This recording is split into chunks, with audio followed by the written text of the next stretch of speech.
Welcome to Leadership Unlocked, where we uncover the pivotal stories that shape extraordinary leaders.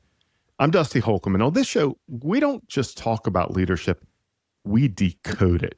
In every episode, we sit down with change makers who've walked through the fire, challenged the status quo, and emerged with wisdom worth sharing. These aren't just lessons, they're lived experiences, real moments that reveal the mindset, resilience, and clarity behind lasting impact. Today, you're going to hear one of those stories. From horse barns to high-growth tech, Amanda Dunklin has led in places most people wouldn't dare to follow. She built an equestrian school from scratch, crushed it in financial services, and now helps fast-growing companies automate what's slowing them down. If you've ever felt stuck doing work that tech should be doing, this one's for you. Let's unlock the mindset behind building systems, scaling impact, and knowing exactly when it's time to pivot. The bottom line here is that when we're talking to Amanda, she proves that you can learn a lot about leadership on the back of a horse. Let's get into it. This is Leadership Unlocked. Amanda, thank you so much for joining me today on Leadership Unlocked. And frankly, I've been super excited because you've got such an interesting story and an interesting background. I would say it's entrepreneurial, it's non-traditional, it's based in science. It's got all this really cool stuff that I think is awesome. And I can't wait to share your story and to get your perspective so that I can sharpen my leadership knife a little bit. I want to start with a question, not just about you, but I want to understand what's a leadership principle that you firmly believe in? What is a principle that you activate on and engage with every day? I believe we are well aligned in the sense of servitude and entering conversations, day-to-day projects, adventures with the sense to want to serve, the desire to serve. So you start every day showing up to serve. That's what I'm hearing you say. Like, that is first principle thinking. How did you get there?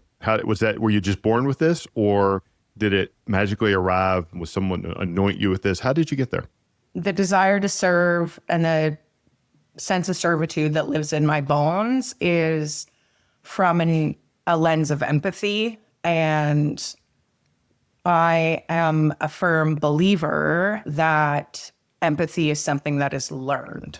And I think it is an easy out by many to say, well, I'm just not empathetic, or like they're just naturally very empathetic. And I disagree with that. I think empathy is what those that have really committed to emotional intelligence and EQ can get to a place of comfort in their own body and their own being to be able to then look outside of themselves and seek to help others and in achieving what it is that they achieve. Now, that said, something that might be natural is, or it could be tied to development. I'm interested to hear your thoughts. I came to a point, I would say in the last 5 years or so, where I do feel more of a sense of fulfillment in supporting others to achieve, comparison to the fulfillment I feel achieving for myself. You said a couple things I really want to unpack there, and I think there's some real richness. You said empathy is learned, and I love the way you said it. Like, to say that, oh, I'm just not an empathetic person is a bit of a cop-out. Like, that's an excuse, and you have to learn how to care. You have to learn how to ask the right questions, and maybe it'll help our audience a little bit to understand. I mean, you've got a really unique perspective. And as you're talking, I'm reminded of something that someone once told me about the difference between a veterinarian and a doctor of people. A veterinarian doesn't have a patient that can tell them where it hurts, what's wrong, et cetera. Whereas a person, at least they can get someone to say, hey, my elbow hurts, whatever that is. Your empathy skills, like you spent a significant amount of time working with animals and having to pay attention and learn, specifically horses. Maybe you could give a little bit of your story there, because I think that's like, as you talked about empathy and how it's a learned skill, I can't help but think that there's a dot there somehow for you and how that's helped you along the way. Of course. And I agree there's definitely a connection. I disagree that humans can communicate better than animals. Oh, I can't wait to go there. Yeah, I'm writing a note down. We'll come back to that. Yeah, I hope there's vets listening in that will nod. So yes, I grew up in the horse sport. So my grandmother, lovingly known as Nanny, owned a therapeutic riding facility for the duration of my life when she was with us. And then my aunt ran a competitive equestrian program in the eventing sport. So it's like triathlon for horse and rider.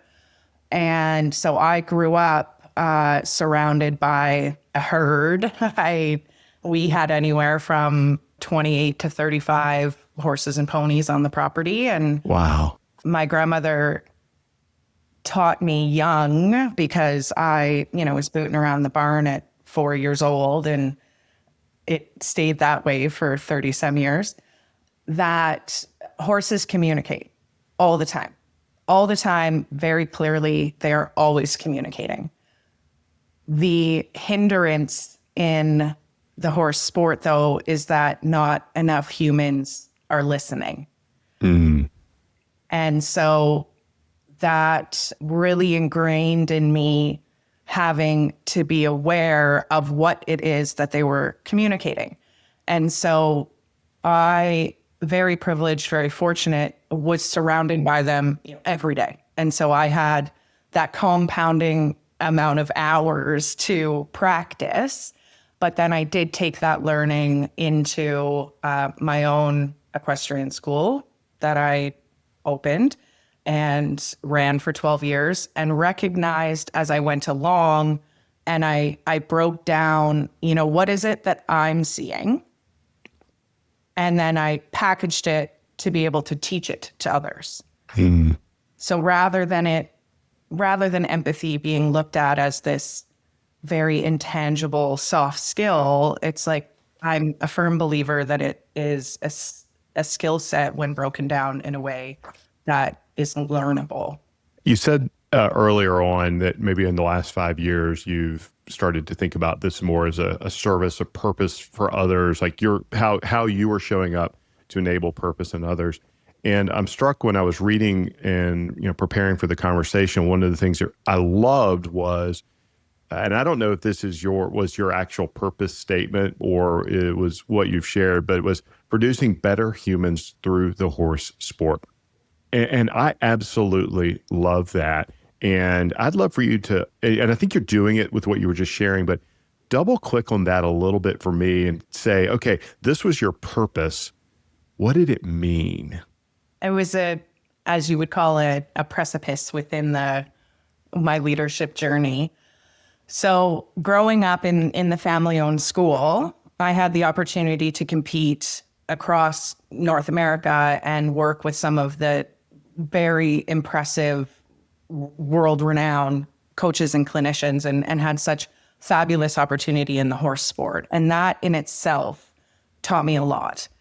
But when my aunt was ready to pare down on her career, and I was young and hungry and a single mom, so I opened my own. But when I opened my school, which was my childhood dream, I thought it was going to be about the sport. I thought it was going to be about training horses in a way that got them as far up the ranks as they could go, and coaching riders to get them as far up the ranks as they could go. And I won, like I'm a winner. So when I opened my school and I took on my first handful of training contracts and handful of students, I thought, yeah, we're going to go and we're going to win. We did. Like that definitely is a factor. However, it didn't take long as my student base grew and as the number of horses that came through my program grew, that I saw a consistency in the pattern of people, my students, becoming more confident in school, more confident at work. They were having wins outside of the sport that were directly related to the sport itself. I saw work ethics improve. I saw goals get bigger. And then on the horse side, I worked with horses who were panicked and nervous and unsure and didn't enjoy work, and worked through that to get them to a place of peace and confidence and happy to work. And then I recognized that it's not about the ribbons or winning at all. And it was an opportunity for me to use the learnings of the sport to help invest in creating better people. And then it was within that reflection, I recognized how much the sport shaped who I am. I'm reminded of the power of the journey. And one of my mentors very early on, 30 years ago almost, said, "Hey, Dusty, don't be so focused on the goal that you forget that the real power is in the journey and the real learning, the joy, all of that's in the journey."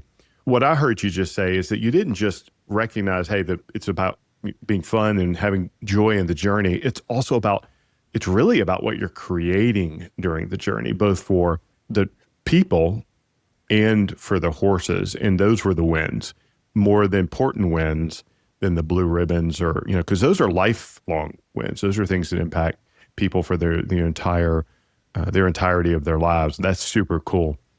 Okay. Your dream came true. You're a young entrepreneurial mindset. Did you know you wanted to be an entrepreneur from first day in the saddle? Recognizing that, I did not know what an entrepreneur was until late teens. It's not like school we were being taught what entrepreneurship is. And so I didn't recognize a couple of things. One, that I grew up with my grandmother as, she was my biggest influence as an entrepreneur. And that was a really cool realization later in life to be like, wow, I knew she was badass, but she's really cool. And her desire to serve is apparent in the therapeutic riding program that she ran and the amount of lives that touched in a really profound way. That said, I recognized later that I have been an entrepreneur since I was 10, training ponies for cash, and my family hustling me around as, oh, Amanda can ride it. Amanda will ride them when they show up with these rank ponies that keep bucking kids off, and they need somebody who can work through that and not hit the dirt. To be clear, I ate dirt several times and continued that journey into adulthood through training. But I didn't recognize that I was an entrepreneur. I did know at 8 that I was going to be a professional coach and rider. That was definitely my dream. And I am so proud of myself. I know little me is so proud that I did it against all odds, because I had an unplanned child who I love very much at 20, and it was her and I against the world. I could have found every reason in the world to pivot and decide that circumstances were not in my favor. Didn't have financial backing, didn't have the family farm that was going to maintain as my aunt. So if I was going to start my own, I had to start from scratch. Mm-hmm. And little me is very proud of me for doing it anyway. But then me today, big me, is very proud of me for knowing in 2019 that it was time to shut down. There's some richness there I'm going to go to. I want to go back for just a minute to what I'm assuming was your first mentor, your Nana. Yeah. What were a lesson or two that she taught you about life, leadership, entrepreneurship? What are some things that she taught you that have framed you to this day? context, she was a very tough English woman. So immediately comes to mind, you want it, you earn it. You are entitled to nothing. And that allowed me to understand several things. Firstly, that desire to serve does sometimes walk the line of putting your needs secondary to those of others. And I think that's a fine line, because I'm learning now at 40 that I also need to replenish that cup to be able to show up in an authentic, vulnerable way, which we know is strong, and their strength lies in that. But she did teach me that how I'm feeling day to day does not reflect or change what needs to happen when we have a herd of 30 animals that are relying on us. That reminds me so much of a story that my dad used to tell me. My dad grew up as a dairy farmer. And I think it's such a farming truth, and it's so much about life. But my dad always used to say, son, it does not matter how you feel, what you want to do, or what you need. The cows have to be milked every day, or they won't take care of you. Like, you have to take care of them if you want them to provide for you. And they don't care if it's 100 degrees or 4 a.m. and Christmas morning. It does not matter. You must take care of them. So your grandmother giving you this, you want it, you go earn it. And then also what I'm hearing is the farmer's mentality, the caregiver's mentality of you've got to take care of and serve. And if you want to be taken care of in return, and courage and grit and all of those other things that just create the bundle of who you are today. That's awesome. How'd you pivot? So 2019, you decided this is, it's time to get off this horse. It's time to make a change. How'd you get there? What led to that decision, and where'd you go? That was a beautifully literal way to table that. So I ran what was called Adigo Equestrian. Adigo initially stood for, is an acronym for Amanda Dunklin Does It Alone. And it was, it's fun to holler Adigo when somebody had a good round or did something super awesome. I love that, by the way. I love that. Like, there's nuance and meaning in every detail with you. I can just tell, like, it's not just a name. There's a name and it means something. And every time you said it, I bet you went, oh yeah, I got this. I'm going. Yeah. Well, part of striking out on my own, because very close. Yes. My nanny was my closest and longest mentor, but very close behind that was my aunt. Mm. What was my dad's little sister, who was my primary coach. And I was the eldest granddaughter, the eldest child within our family. And she was the youngest of the girls in that next generation. So she was my, big sister. Mm-hmm. And I absolutely adored her. And part of me making the decision to strike out on my own was walking away from that relationship. And she was very clear. Hence, Amanda Dunklin Does It Alone. That said, as the school grew quickly, I ended up surrounding myself with the most incredible people and creating this culture of continual improvement and the passion for the sport and the commitment to oneself and the animal coming before your own needs. Mm-hmm. And I recognized a few years in that I wasn't doing it alone anymore. So I had to sit with what Adigo meant, because yes, it had a story, but the story was not as relevant as this beautiful group of people that surrounded me that I called my team. So it evolved into Amanda Dunklin dreams about great opportunities. And that's where it stayed. So throughout the 12-year journey of having the school, it kept outgrowing the facilities that I was in. I was holding commercial leases at various facilities in south of Ottawa in Ontario, Canada. And I had my eldest, who's now 20 this year in a month. She rode alongside me. She was a competitive rider. And Cool. knowing how much the sport shaped me, I wanted to make sure to provide sport to my children. So that said, I had 2 more children with my now ex-husband. And my son was coming up the ranks. And every time I was away for a weekend at a show and working a 60, 70, 80-hour week, and I'd come home and he's just getting bigger and bigger and bigger and bigger. And so when he was 9, I recognized he had no interest in the sport.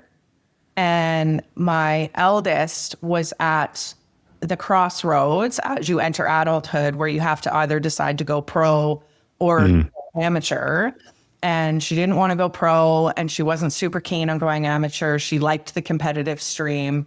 So she, like many, started fading from the sport. And I recognized all my evenings and my weekends were coaching, and then during the day was training and taking care of the farm and the herd. And I had no time for my son. So I had to pivot. And so I took stock of everything that I had learned, which growing a business was one of them. Operational efficiencies was another one. Putting the right people in the right places. And the coaching and training piece that was very transferable to teaching others. So in taking stock of that, I ended up pivoting to direct sales. I got good quickly with my desire to serve the community, my desire to educate, and ability to explain complex ideas in a simplified way. So I went into financial services, did well, very quickly. And simultaneously, my son dove into sports headfirst. And It wasn't horses, was it? No, he had no interest in horses, which is fine. That was fine. I wasn't going to push him by any means. It's tough sport. So if you don't have a passion for it, there's no sense in engaging.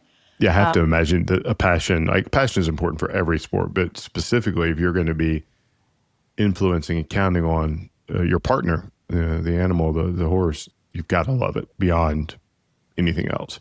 Well, and the amount of times that you're, bitten and kicked and run over and bucked off and scooted off and fallen into jumps and, like you need to absolutely adore the animal to stick through that.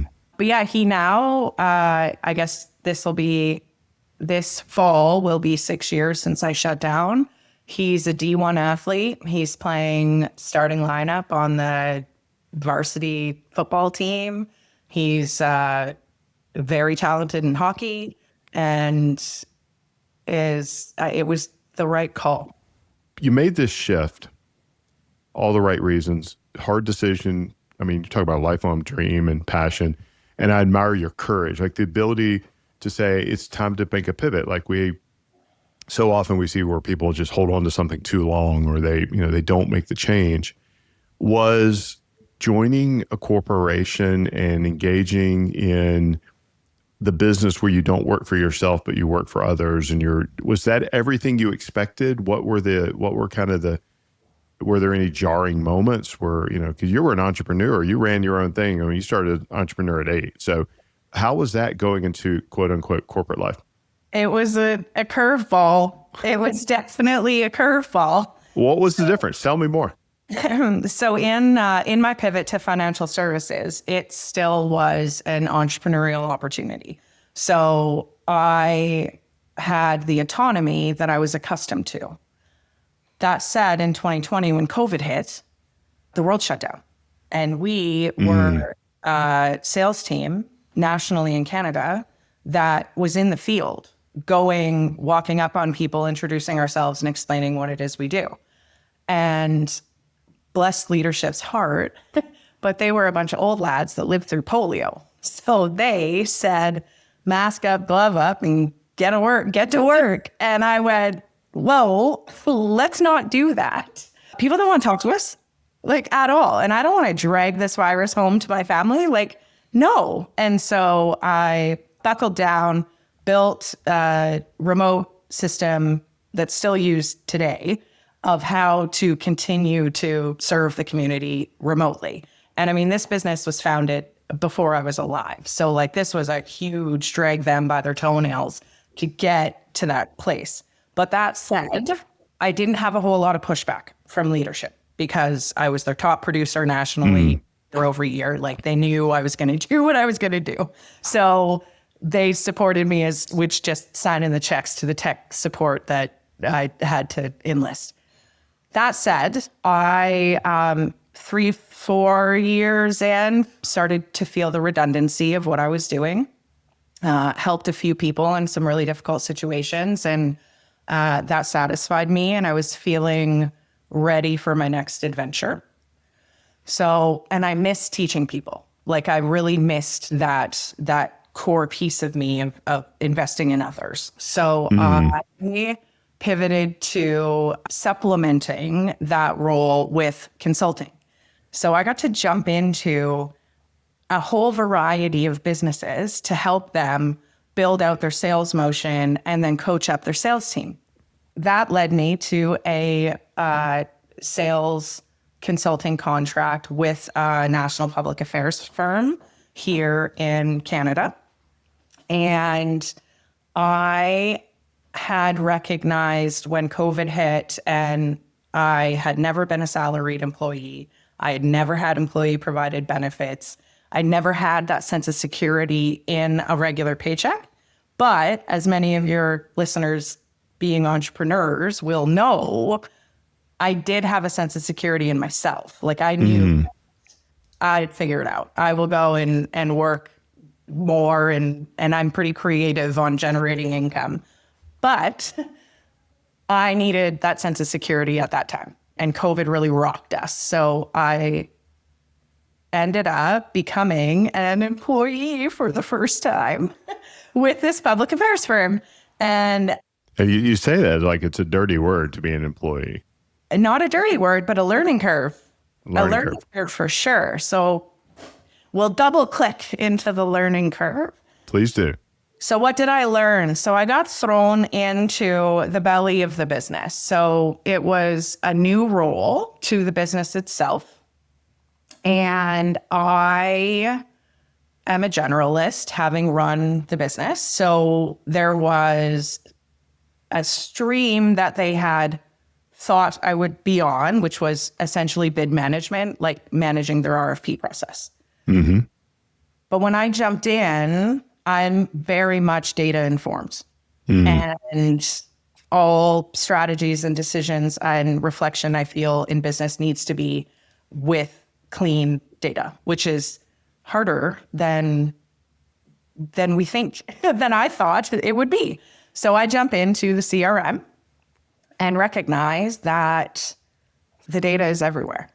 And the process is clunky, and the people want nothing to do with this CRM tool that is meant to be the source of truth for the entirety of this business and connect a national team. And so I ended up taking that on. And then I ended up taking on the sales training and then the sales strategy. And then it just started piling up, which is good and bad. Good because I was able to see the holistic view of the business. Bad in that, holy, I had assumed, and we know what happens when we assume. Yes, we do. That everybody knew about the different facets of a business. This is awesome. Carry on. I want to hear what those assumptions were, because we deal with this all the time when working with clients and leaders, period. Yes. So having been an entrepreneur and wearing those several hats, I recognize, like, the analogy I like to use is like a 16-lane highway. So bird's eye view of a 16-lane highway, that's each of the facets of your business. What I had assumed is that everybody knew that. What I learned quickly is that there are some that stay in their lane. There are some that might shift to the one to the left and the one to the right. And then there's the bumper cars that have no regard to anybody. No process, no understanding of how shit rolls downhill. And if you don't do your piece of the process here, it's going to have a knock-on effect. And the unfortunate piece of me taking all of that on is that it generally was my desk that I fell on. So that naturally led me to where I am now, which is with Switchboard. And I was drawn to Switchboard because they have that holistic operational approach to the adoption of automation and AI. Most leaders don't need more advice. They simply need clarity. That's what the Vision to Victory scorecard is all about. It's free, it's fast, and it gives you a clear picture of where you are and what's next. Start now at clarityalignmentexecution.com. Let's make sure that your next step forward is the right one. There's a recent Harvard article I read that 95% of the people in the business don't understand the strategy of the business. And we're talking big S strategy. Well, I like to think in inverse relationships. Well, that means that 5% of the people in the business and the employees in the company actually understand the strategy, where we're going, what we're trying to achieve. And that means as a leader in an organization, you're counting on 5% of your people to deliver 100% of the results, which is just crazy. And you think of all the friction, you think of all the lost effort and energy, whether it's bumper cars, people smashing over into each other, whether it's silos, like their lane and nothing else. I don't care about your plans. Like, people don't care. So I love that metaphor. Like, where we want to get on a 16-lane highway where everybody's going at the same speed and going to the same place. But what happens is you have people who are going to be in the left-hand lane with the blinker on and driving 35. And it's just all these things that create friction and drag and misalignment within an organization. You saw that, you experienced that, you felt the misery and pain of that firsthand, and now you're at Switchboard. Tell me what you do today, and then I'm going to go back to something we said you were talking about earlier on, about the difference between people and horses. But tell me what you do today and why it fills your cup. Okay, so why does what I do today fill my cup? And I want to circle back to what you said about the lack of understanding of vision and where that sits and how I would advise a leadership team approach that. I'm satisfied in what I'm doing today for several reasons. Firstly, Switchboard focuses on operational consulting, digital transformation, and automation and AI. Similar to when SaaS hit the market, the AI hype is off the charts. And I see businesses falling into a few buckets, and I see one prominent conversation about those buckets. First being, those who get good at AI are going to blow all the competition out of the water, to those who end up behind the 8 ball and not jumping on the train. What I think is being missed is that third entity, where instead of going and procuring more software, more AI to throw onto the pile, top down, third one, the one that's actually going to exceed and surpass the competition, are the ones that take the holistic approach with process, data management, and infrastructure, taking that workflow and taking, as my boss very wisely says, the 30-step process, and rethinking how you're working. So bringing that 20 and then engaging the automation and AI solutions to bring that to 12. Further is Switchboard recognizes how important the change management strategy and the people piece to technology is imperative in having a scalable solution that sticks. And so in the 16-lane highway, what I saw is we've identified a problem. There's a tool to fix it. Let's throw the tool at the problem. And now our 100% problem has turned to an 80% problem. And our CFO is displeased because we just increased the tech spend and only decreased the issue by 20%. Yeah, you increase the technical debt. The challenge is you're probably not leveraging 100% of the capabilities of the tool because there's a silver bullet that can fix the problem. Let's throw another tool at it, and you get a lot of point solutions that just create more noise in the system because there's not clarity about what we're trying to achieve and clarity of understanding the problem and all of the building blocks within the business, whether it's the people, the process, the technology. Like there's components here that really have to be addressed. It's funny you say that. Yesterday, it's like, technology isn't the solution. I posted this on LinkedIn. Technology isn't the solution. Clarity is. And you still get, you can make CFOs happy when you have clarity because that's what creates results. Yes. Well, and so that's where that dark horse that's in the corner, which are our clients and the ones that are seeking our holistic approach, are the ones that have the strategy in place, the ones that have done the dirty work of speaking to leadership about where is it you want to go, and then speaking to the boots on the ground, the ones in the weeds, and saying, show me your day-to-day. And then mapping that out to say, here's your current state. And it's amazing how many leadership teams go, oh my, we have 3 departments touching something, recognizing that there's overlap in 2. And people do not want to push documents and cells in Excel around 40 hours a week. We don't want that.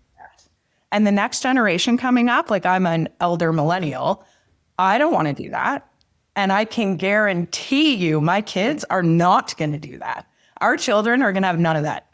And so when we talk about, the dark horse, they're going to have the strategy in place. They're going to rethink how they work and rebuild their processes first to then say, where do these tools optimize what it is that we do? And it's beautiful to see that map because I do think it couples with what you had mentioned about the understanding of vision and where are we going. That isn't just in the people, that's also in the overall strategy of growth. And I will also pair that with the personal development, the strategy of personal development, and all of these things are related. They truly are related. And that, we talk to clients all the time, and I've said this for years, and it's one of my first principles. Like there's 5 core questions the leader has to ensure that they can answer and that their team can answer. And I'll just run through them real quick. Like question number 1, what's our purpose beyond making money? And why are we here? That's the question. Question number 2, where are we going? Like, where is it we're going? What's our vision? What is it we provide for the customer? What's our mission? Like that's the building block number 2. Question number 3, how are we going to get there? Like, what's the plan? What is it that we're going to do to make our purpose actualize, to make our strategy and our vision, come to life? And then what you're talking about is where I think so many organizations and leaders, and I've certainly failed at this in the past, really miss the connection of dots, which is enabling themselves to answer and for everyone on their team to answer, where do I fit in? How does my work contribute to the purpose, to the vision, to the plan? And then what you were just talking about, which is where I triggered this thought for me was, and what's in it for me? That's the 5th question. And it doesn't have to be money. It's always, when I say something like that, people go, well, it's not about paying more. No, it can be opportunity. It can be recognition. It can be contribution. Like there's so many ways that people can be fulfilled and have something in it for them. And it can just simply be going home and knowing that they made a difference today because they knew that their work mattered. They knew it impacted where we were going. They knew, like they understood. And so I love that you're doing work to actually answer and enable organizations and enable team members within those organizations to answer those 5 questions. And when you do that and you do that well, angels sing and magic happens. Doesn't mean it's easy. It's really hard to do. It's extremely hard to do. And I'm curious on this. AI is the new SaaS, right? So everything is AI. And I use lots and lots of AI tools. But it's almost like it's not even the shiny bullet. It's like the shiny machine gun. Like there's just so many things that you could point at it. Do you find that people are grasping for solutions faster now than, or because they're so much more prevalent or easier, or do you find that people are actually taking the time to step back and think about it? And maybe you're biased or predisposed because you work with clients who get it. You've already said that, but what are you seeing as an expert in this space and trying to create the magic of traction for organizations as they're, trying to bring their plans to life? I think the marketing is impressive. Hats off to all the marketers. Of the FOMO is strong. So I'm seeing a couple of camps. The ones that are drowning in administrative labor right now and don't even have time to pop their head up to say, what is all of this noise about? Because they're still doing the Post-it notes and whiteboards. Then there's the very opposite end of that, of the ones that come in and say, I want to automate this, and this, and I want AI all over the place, and I'm going to replace half my staff, and I want that done today. And so I have a message for both of those ends. And the conversation we're having with the ones who are sprinting is we take a beat, we're going to build the foundation, and then we're going to add what's necessary. We need to rethink the workflows first. Otherwise, we're going bottom up, not top down. And having them slow down to strategize to then speed up can be a difficult pill to swallow for some. For the ones on the other end, they are in a position of huge opportunity where they haven't yet ended up with a cluster of software that probably isn't connected, and the data is spread out all over the place, and the duplication of effort and the repetitive tasks and, the same people doing the same thing at the same time, not knowing that, they're actually in more of a situation than those that have not yet embarked on it, because they're in a beautiful place where they can build that foundation in a strategic way off the hop. So from the ones that haven't even embarked to the ones that are racing, bringing them to the middle to say, let's get the right tools in place. Let's make sure you're using as much of them as possible. And for the love of all things glory, let's talk to your people. Let's listen to them, and let's teach them how to use the tools and give them the empowerment that they need on their day-to-day to do their best work, whether that best work is satisfying them because of the desire of a big vision, contributing to that because they feel a sense of fulfillment in what it is that they're doing for the company or the community, or whether they're there for a paycheck. We can help their day-to-day not suck through strategy in how we're going to approach the really impressive, incredible tools that are becoming available. That's awesome. Well, kudos to you for leading that and driving that with purpose and impact. I'm going to go back. You said early on, and I'm just fascinated by this. I'm not missing my note on this one, that you disagree that humans can communicate better than animals. And well, I want to hear about this. So tell me what you're thinking. When you reacted, I could see your eyes go, oh no, I'm going to get into this with him. Tell me what you're thinking about that. Why are animals better at communicating? I'm grateful, timing wise, that your trailer dropped this morning in my email. Congratulations for that. That was exciting. And I'm like, hey, perfect timing. I get to hear from the horse's mouth where this direction is going. But there's a few things that you said that stood out to me in that short clip, which is an opportunity to serve. That language to me is something you and I speak the same language. An opportunistic mindset and the desire to serve and feeling a sense of fulfillment through servitude. You also spoke about authenticity and having real people, having real conversations, and then the purpose-driven and value-centric. So these stood out to me because this is our everyday language, but it would be amiss to not recognize that that was decades of difficult work on developing soft skills. Many people don't know what their purpose is. Many people don't know what values drive them. Many people are not secure enough in who they are with the emotional tools of regulation and self-understanding and self-compassion and self-love to show up authentically. And the opportunistic mindset is hard. A lot of the people that have yet to learn these things are leading multi-million-dollar corporations. Well, when I say horses communicate better, it's because they're at a whole different level of emotional intelligence than the regular human. I love where you're going with this. So tell me more.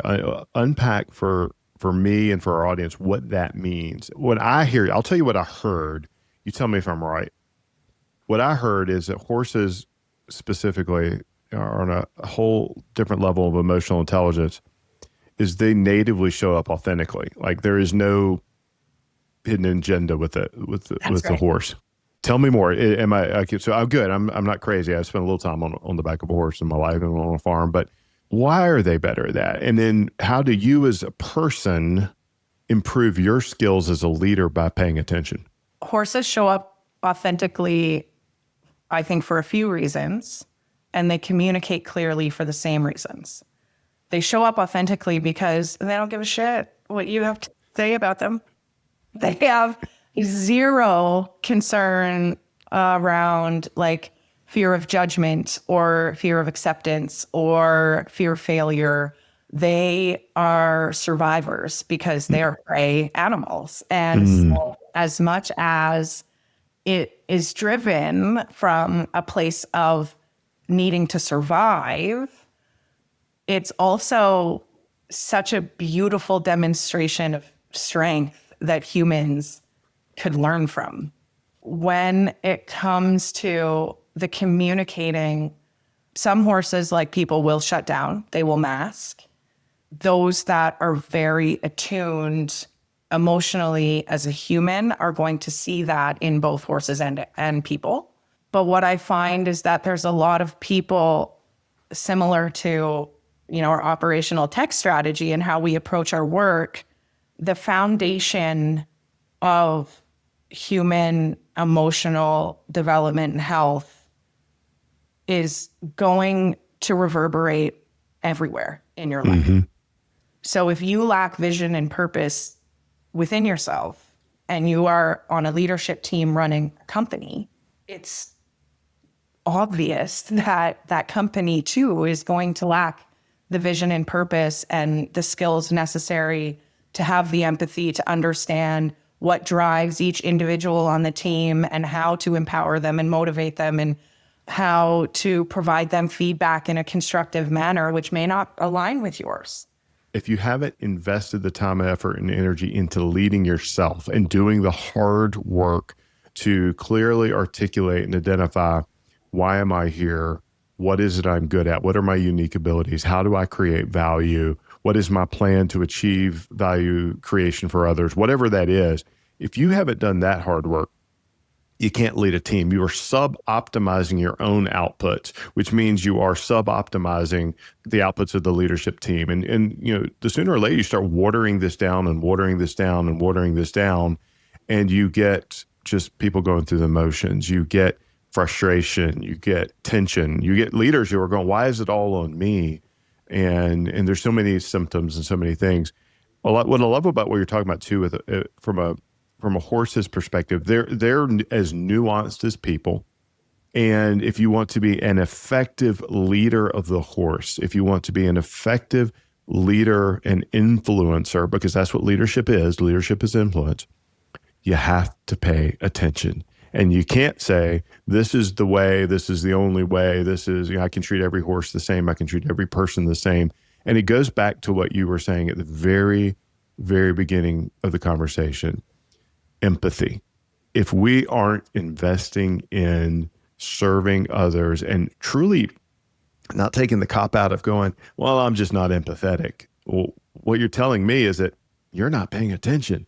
You're not interested in actually paying attention to someone else. And I imagine if someone doesn't have that skill or that trait, or haven't led themselves to a place where they can invest their energy into doing that, they're probably not a very good rider. They're probably not going to be a very good horse trainer, and they're not going to be a great leader. They're just not, because they have diluted their impact and capabilities. I appreciate you going there with me on the horses, because I'm just fascinated. I have to imagine that your time in the saddle has influenced your life greatly and influenced your ability to create impact for others as a leader tremendously. If you were to put a bow around it and say, here are 3 things that horses taught me about leadership, what would those 3 things be? You nailed it, of, you know, an empathetic ear.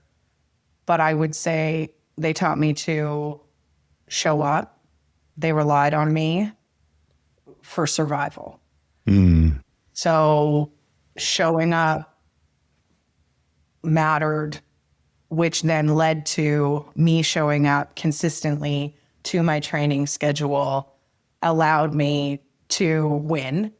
So that pull through of showing up also led to me showing up for myself, showing up for my kids, understanding that if I have 10% of energy in the tank and I have 8 different facets of my life that are fending for that 10%, I can prioritize and show up with 100% of my 10%. That compounds and that matters.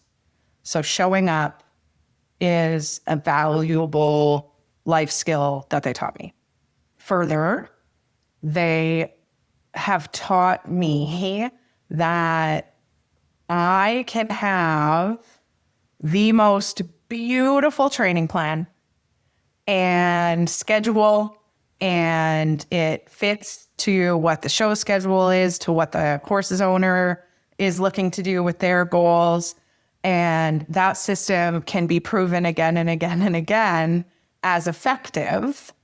But how the animal shows up emotionally, from a sense of safety, from a sense of wanting to be there, sense of trusting that I'm not going to beat them or eat them as a predator, they don't give a sweet shit about my timeline.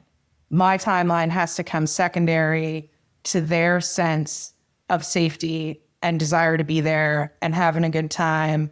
And I need to be a pleasure to work with to make that happen in order for them to be able to join me in that system. And that direct line to how leaders could be running their business. Recognize you have your business plan, you have your milestones, you have the goals you want to set, be it growth, revenue, the people within it are what's going to help you get there. But if you come top down with those goals, with those metrics on top of them, when they're disconnected and they don't trust you and they don't want to be there and they're not enjoying their time there and you're not listening to them, then your timelines are you're not hitting your timelines. Rather than focusing here, let's focus on the people. I wrote down a note, they need to know you're not going to beat them or eat them. Like, boom, there it is, right? And there's such a lesson there for us as leaders. Like, we have our 25-point plans and our 17 PowerPoint slides and all this. And I need to know that you're not going to beat me or eat me. I need to know that you care about, what I'm struggling with, how, listen to me. One of my associates talks a lot about, from a leadership perspective, the bidirectional flow of information. From the top down, it should be a 1-inch pipe of energy and information flowing down. And from the bottom up, it should be a 3-inch pipe. Like, there needs to be way more information flowing up, but you got to be able to listen. Okay, Amanda, I'm going to shift us to some rapid fire questions. I sent a few of these to you in advance, but I cheated and I didn't send them all to you. So I can catch you off guard and have a little fun here. This one I know I sent. What's a book that you believe every leader should read? Dare to Lead, Brene Brown. Dare to Lead, Brene Brown. I love Brene Brown. The Strength of Vulnerability. Love it. We'll put a link to that in the show notes. It's also one of my favorites. It's one that I've read several times and probably due to read it again because I think it's just so powerful. What's the best leadership advice that you've ever received? Anytime that I am flirting with the idea that my message is already known, or that my message isn't something that people would be interested in hearing.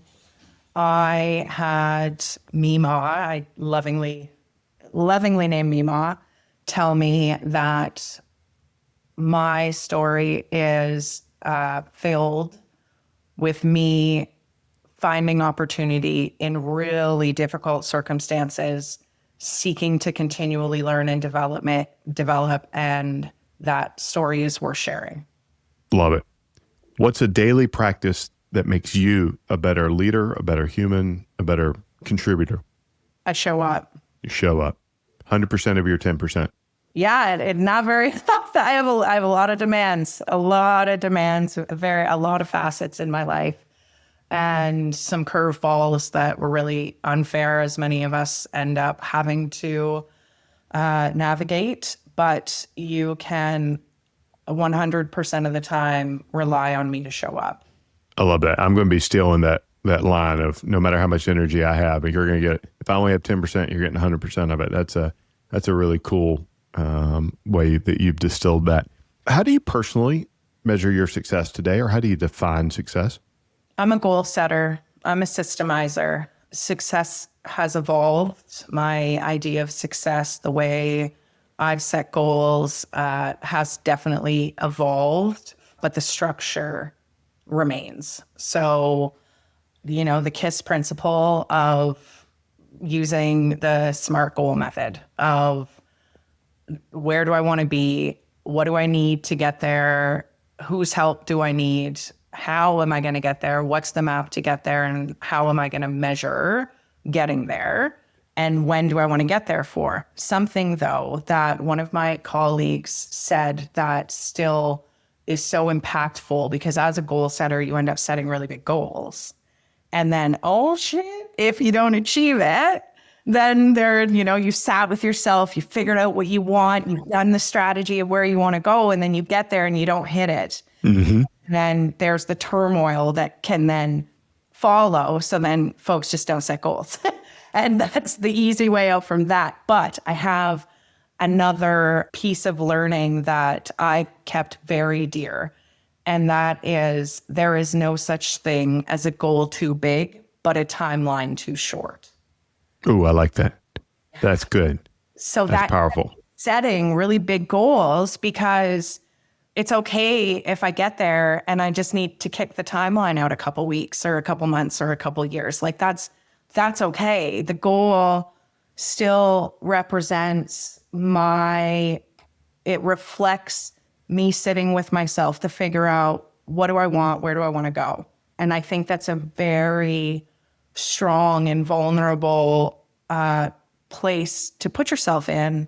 And that's worthy of continuing down that path, even if the timeline comes to slap you around every once in a while.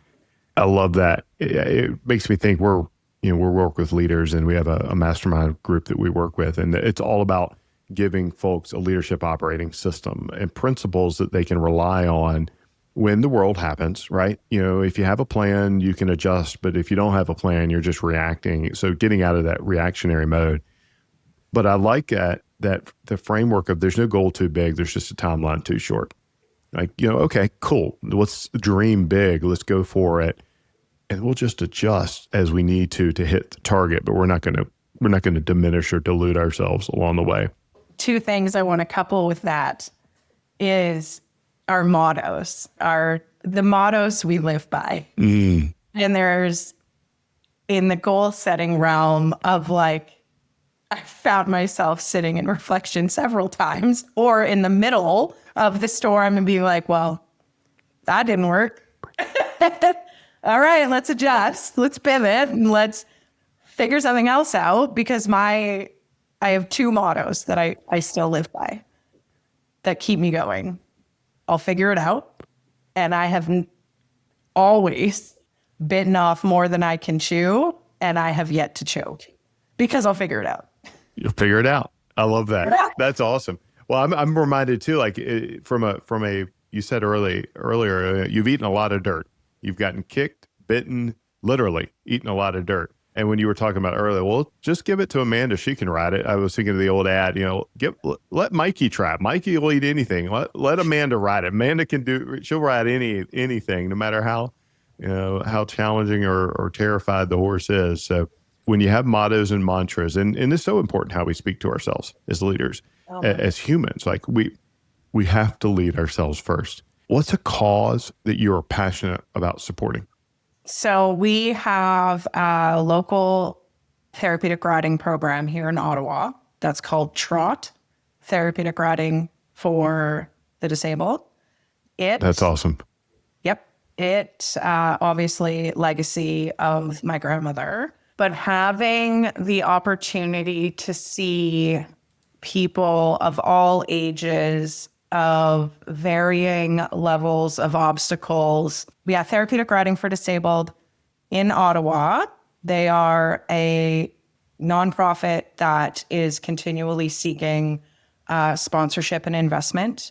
They touch hundreds and hundreds and hundreds of lives through the physical and emotional and mental therapies that horses can provide. It's all volunteer driven. It allows me, so supporting them from an advisor role for right now because of the demands of my life. I'll jump in a little deeper later in life, but they are continually seeking supporters, whether it be through time, through amplifying their message, or through financial donations at one of their several events that they run.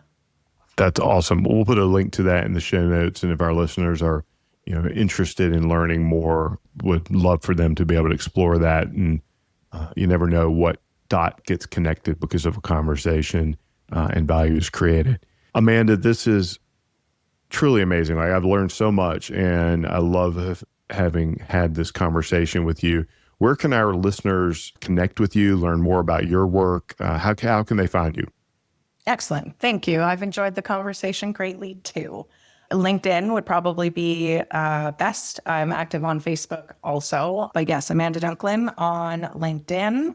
And then if you're interested in venturing into a strategic approach to operations, digital transformations, and cutting through the excitement around AI and figuring out what works for you, then you can check out our website at withswitchboard.com. That's awesome. We'll put links to both of those in the show notes. And again, thank you so much for investing your time. And you said something earlier that I really like, and I want to specifically call it out, which is, it's decades of work and experiences and learnings that allow us to create value. And frankly, we often take it for granted that, we have these experiences. We have these things that have accumulated over time to allow us to give gifts.